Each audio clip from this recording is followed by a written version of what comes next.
plus de 7 semaines, le Mali se souvenait de l'attaque terroriste survenue un an plus tôt dans un hôtel de la capitale. Le 20 novembre 2015, des terreurs faisaient éruption à l'hôtel Radisson Blu, tuant 27 personnes. Un an plus tard, CCTV retournait dans la ville pour voir en quoi les procédures de sécurité ont été renforcées. Une sécurité renforcée est fortement visible ici à Bamako. Des soldats armés qui montent la garde, des contrôles et un enregistrement de chaque visiteur. Et les routes menant aux grands hôtels sont barricadées. Quand vous vous présentez tout de suite avec votre bagage, vos bagages sont passés par le scanner et vous-même vous passez par le portique. Quand vous passez sous le portique et que ça sonne, il y a la garette. Avec la garette, on fait le lever de doute, on voit jusqu'où ça sonne exactement. Et on lève le doute si c'est au niveau de la ceinture. Le doute est levé, on sait que c'est la ceinture. Et si tu es jugé SAFS, maintenant tu rentres. Les bagages aussi, la même chose. Et ils sont passés par le scanner.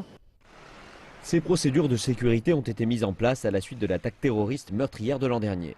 Les hommes armés avaient envahi l'hôtel Radisson Blu en novembre 2015. Ils avaient pris 170 personnes en otage et tué 21 autres. Donc au-delà, comme vous le savez, notre triste anniversaire c'était le 20 novembre dernier. Donc on a pris des mesures sécuritaires de renforcement du personnel militaire. Le nombre a presque doublé, vous le voyez vous-même en armes, tout ça. Donc cette mesure va continuer. C'est pour vous dire qu'on a des militaires ici. On a 12 militaires. De nombreux hôtels dans la capitale malienne ont aussi renforcé leur sécurité pour rassurer leurs visiteurs.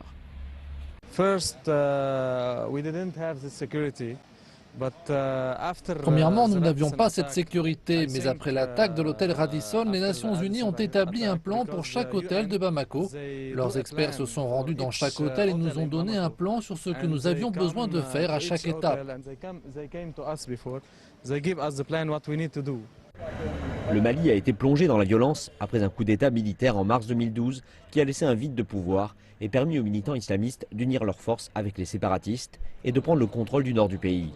Alors que les forces françaises ont délogé la plupart des militants de leur bastion en 2013, le gouvernement lutte toujours pour rétablir son autorité, laissant Bamako des plus vulnérables face aux incidents terroristes.